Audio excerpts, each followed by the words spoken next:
Today we're making a family favorite recipe. This is my old-fashioned carrot cake with pineapple. The carrot cake does not have pineapple.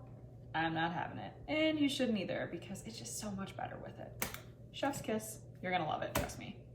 To start any bake, I almost always set out all of my ingredients first. You could skip this, but only if you're using a scale. In that case, you can pour everything straight into 1 or 2 bowls and measure as you go, which is a huge perk of using a scale. I did both here just because I wanted to show you the process. Now, another thing to keep in mind with carrot cake is the worst part, which is definitely shredding the carrots. It feels like it takes approximately 10 years, but the end of that decade gives you the most fresh and lovely smelling carrots. It's worth it every single time.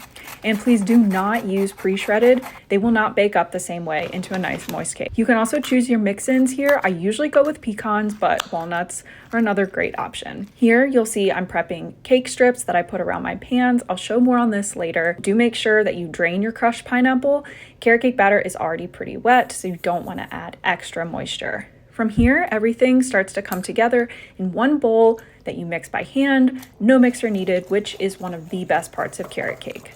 We continue combining all of these ingredients here, and then as we wrap up, we start to prepare for getting our pans ready. This is a sticky cake batter and it will absolutely not come out of the pans, so be sure to use something like baking spray or parchment and grease for this process.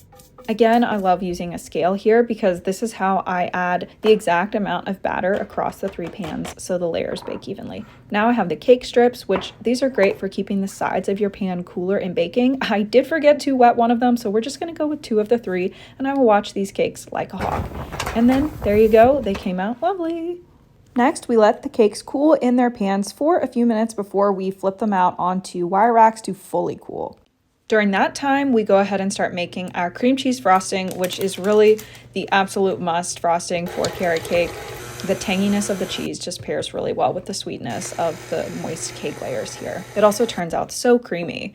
Okay, so now our cake layers are fully cooled. I start to decorate using a piping bag. I just love to apply the frosting directly where I want it to go.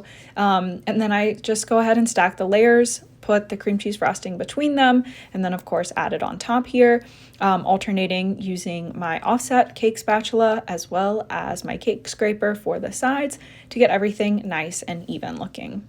Once I have a little bit of overhang on the top of this cake, I use my offset spatula to push the frosting towards the center. Then I pop this in the refrigerator for about 15 or so minutes just to get this layer of frosting more solidified, and then I come back to add this final coat that you see here. I fill in any of the blemishes with extra frosting and continue to use my cake tools to smooth the top and the sides. Once you get the appearance to look how you would like, you can go ahead and start moving on to the decor for the top of the cake. I really love this design I'm going to show you for any cream cheese frosted cake. I essentially take an offset spatula that is angled like this one.